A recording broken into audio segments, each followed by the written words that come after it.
Help! My breastfed baby needs to take some medicine. Here's 3 different ways that you can help your baby take some medicine. First is just to use a syringe. This is a 1 milliliter syringe, and this is a 5 milliliter syringe.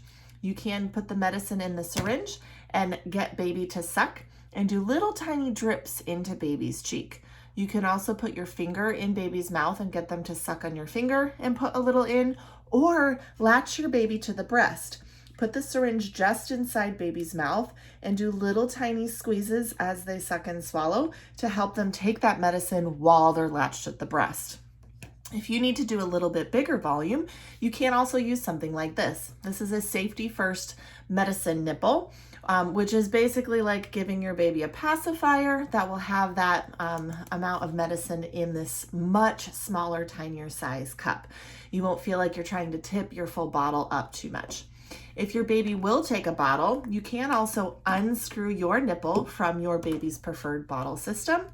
Take that syringe, have baby latch as if they are bottle feeding, and then instead use that syringe to slowly give baby medicine through their preferred bottle system.